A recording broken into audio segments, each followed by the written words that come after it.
നേരത്തെ കോൺഗ്രസ് പ്രവർത്തകർ റോത്തക്കിൽ അർജുൻ പീതാംബരനോട് സംസാരിച്ചപ്പോൾ 70-ൽ കുറഞ്ഞൊരു സംഖ്യയില്ലെന്നാണ് പറഞ്ഞത്. 70-ൽ കുറഞ്ഞൊരു സംഖ്യയില്ല എന്ന് കോൺഗ്രസ് പ്രതീക്ഷയെടുത്ത് നിന്ന് 44-ലേക്ക് കോൺഗ്രസ് എങ്ങനെയാണ് വഴുതി വീഴുന്നത്? എന്താണ് സംഭവിക്കുന്നത്? ഹരിയാനയിൽ ആകാംക്ഷയോടുകൂടി കാത്തിരിക്കണം. അപ്രതീക്ഷിതമായ ഒരു ട്വിസ്റ്റ്, കുരുക്ഷേത്ര യുദ്ധത്തിൽ അപ്രതീക്ഷിതമായ ഒരു ട്വിസ്റ്റ് സംഭവിച്ചിരിക്കുന്നു. ബിജെപി 36 ലീഡ് ചെയ്യുന്നു, കോൺഗ്രസ് 44 പിന്നിട്ട് നിൽക്കുന്ന രാഷ്ട്രീയ സാഹചര്യം മനസ്സിലാക്കാൻ കോൺഗ്രസിന് ബുദ്ധിമുട്ടായിരിക്കും. അർജുൻ പീതാംബരൻ വിവരങ്ങളുമായി നമ്മളോടൊപ്പം അവിടെ ചേരുന്നുണ്ട്. അർജുൻ, വലിയ ആഘോഷം ആരവമൊക്കെ വലിയൊരു ട്വിസ്റ്റിലേക്ക്, നെഞ്ചെടുപ്പിലേക്ക് മാറുകയാണോ ഹരിയാനയിൽ കോൺഗ്രസിന്? ആത്മവിശ്വാസത്തിൽ വലിയ കുറവൊന്നും നിലവിൽ കോൺഗ്രസ് പാളയത്തിലോ ഇവിടെ ഹൂഡ ക്യാമ്പിലോ ഒന്നും തന്നെ സംഭവിച്ചിട്ടില്ല എന്ന് വേണമെങ്കിൽ പറയാൻ സാധിക്കും. ഇപ്പോഴും അവർക്ക് തികഞ്ഞ ആത്മവിശ്വാസമുണ്ട്. പിന്നിൽ പോയിട്ടുണ്ടെങ്കിലും വീണ്ടും മുന്നിൽ കയറാൻ സാധിക്കും എന്നുള്ളൊരു ആത്മവിശ്വാസം എന്തായാലും നിലവിൽ കോൺഗ്രസ് പാളയത്തിനുണ്ട്. നിലവിൽ BJPയെ സംബന്ധിച്ച് നഗര കേന്ദ്രീകൃത മണ്ഡലങ്ങൾ, ഗുരുഗ്രാമം, അതുപോലെ തന്നെ കുരുക്ഷേത്ര പോലുള്ള നഗര കേന്ദ്രീകൃത മണ്ഡലങ്ങൾ, അവിടെ നേട്ടമുണ്ടാക്കാൻ സാധിക്കും. കാരണം അവിടെ തിരഞ്ഞെടുപ്പിൻ്റെ വേളയിലെല്ലാം തന്നെ വോട്ടർ ടേൺ ഔട്ട് എന്ന് പറയുന്നത്, വോട്ടിംഗ് ശതമാനം എന്ന് പറയുന്നത് കുറവായിരുന്നു മറ്റ് ഗ്രാമപ്രദേശങ്ങളെ സംബന്ധിച്ച്.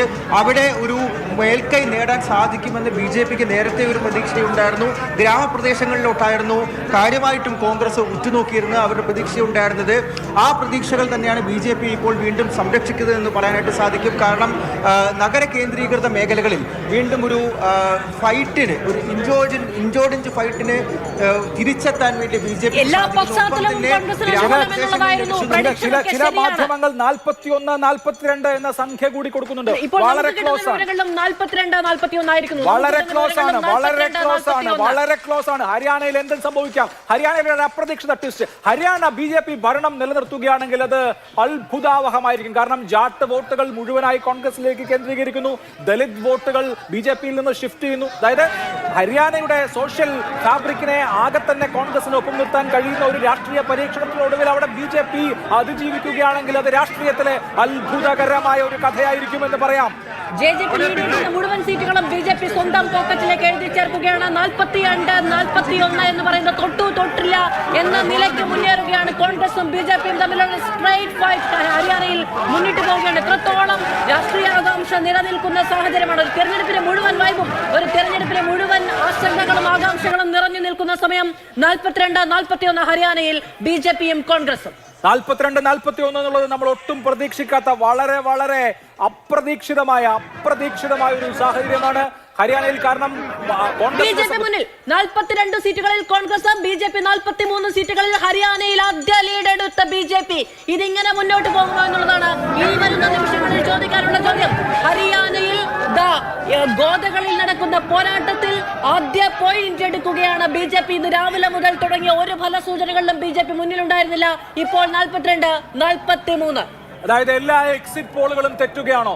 എന്താണ് ഹരിയാനയിൽ സംഭവിച്ചിരിക്കുക? ജാട്ട് വോട്ടുകൾ ഒരു ഭാഗത്ത് കേന്ദ്രീകരിച്ചപ്പോൾ ജാട്ട് ഇതര വോട്ടുകൾ മറുഭാഗത്ത് കേന്ദ്രീകരിച്ചോ? BJP എങ്ങനെയാണ് ഈ തരത്തിൽ അവരുടെ എല്ലാ തരത്തിലുള്ള ദൗർബല്യങ്ങളും, 2 തവണയായി 10 വർഷം ഭരിച്ചതിന്റെ ഭരണവിരുദ്ധ വികാരത്തെ മറികടന്ന് 43 എന്ന ഒന്നും ചെയ്യാനില്ല സൂപ്പർ മനുഷ്യനായി, ഒരു സൂപ്പർ നേതാവായി പുനർജനിക്കുകയാണോ എന്നൊരു ചോദ്യം ഉണ്ടാവുകയാണ്. സൂപ്പർ സസ്പെൻസ് ഹരിയാന കാത്തുവച്ചിട്ടുണ്ടോ എന്നുള്ളതാണ്.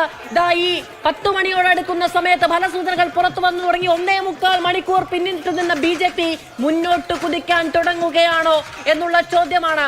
അവിടെ അക്രമാസക്തമായ ഒരു കുതിപ്പ് BJPയുടെ ഭാഗത്തുനിന്നുണ്ടാകുമോ? കോൺഗ്രസിന് നോക്കി നിൽക്കേണ്ടി വരുമോ എന്നുള്ളതൊക്കെയാണ്. എവിടെ കിടന്നതാണ് എന്നുള്ളതാണ് ഇത്തരം ചോദ്യങ്ങൾക്ക് കാരണമാകുന്നത്. 65-ൽ നിന്ന് 42-ലേക്ക് ഡയറക്റ്റ് ഫൈറ്റ് ആണ്. നേരത്തെ INLD, JJP പോലുള്ള കക്ഷികൾ നിർണായകമായിരുന്നിടത്ത് നിന്ന് നോക്കൂ, ഇതിപ്പോൾ നേരിട്ടുള്ള BJP കോൺഗ്രസ് പോരാട്ടത്തിലേക്ക് കൃത്യമായി 43, 42 എന്നുള്ള നിലയിൽ BJP ഒരല്പം മുൻപിൽ.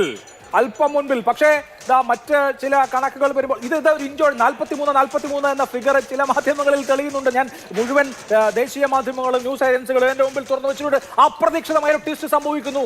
അപ്രതീക്ഷിതം എന്ന് നമുക്ക് ഹരിയാന ഇപ്പോഴത്തെ ട്വിസ്റ്റിനെ പറയാം. ഇത് നിലനിൽക്കുമോ എന്നുള്ളതാണ് വലിയ ആകാംക്ഷ. കാരണം ഒരാൾ പോലും BJP ഹരിയാനയിൽ ഒരു തിരിച്ചുവരവ് നടത്തുമെന്ന് പ്രവചിച്ചിരുന്നില്ല.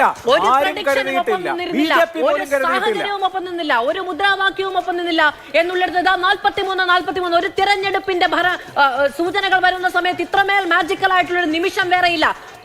ഒരുമിച്ച് പോരാടുന്ന, അങ്ങോട്ടും ഇങ്ങോട്ടും മുഖാമുഖം ഫൈറ്റ് ചെയ്യുന്ന രണ്ട് രാഷ്ട്രീയ ശക്തികൾ നേരിട്ട് ഒരേ നമ്പറിൽ നിൽക്കുകയാണ്. 43 എന്ന നമ്പറിൽ നിൽക്കുകയാണ്. ഇനി വിജയം ആർക്കൊപ്പം മുന്നോട്ട് പോകും എന്നുള്ളതാണ് ഏറ്റവും പ്രധാനപ്പെട്ട ചോദ്യം. BJP-യോ കോൺഗ്രസോ, BJP-യോ കോൺഗ്രസോ? ആര് ഭരിക്കും ഹരിയാന? ഇപ്പോൾ ഒരു ഉത്തരമില്ല. നേരത്തെ മുമ്പിൽ നിന്നിരുന്ന പല നേതാക്കളും പിറകിലേക്ക് പോകുന്നു. ഹരിയാനയിൽ ഒരു അപ്രതീക്ഷിതമായ മുന്നേറ്റം BJP നടത്തുന്നു. നിമിഷങ്ങൾക്കുള്ളിൽ ലീഡ് നിലകൾ മാറി മറിയുന്നു. രണ്ടാം റൗണ്ടിന്റെ EVM കൗണ്ട് വരുമ്പോൾ BJP പലയിടത്തും മുന്നിലേക്ക് കയറുന്ന കാഴ്ചകൾ നടക്കുന്നു. എന്താണ് സംഭവിച്ചുകൊണ്ടിരിക്കുന്നത്? ഹരിയാനയിൽ കോൺഗ്രസ് നേതൃത്വം അക്ഷരാർത്ഥത്തിൽ അങ്കലാപ്പിലാണ് എന്ന് പറയാം.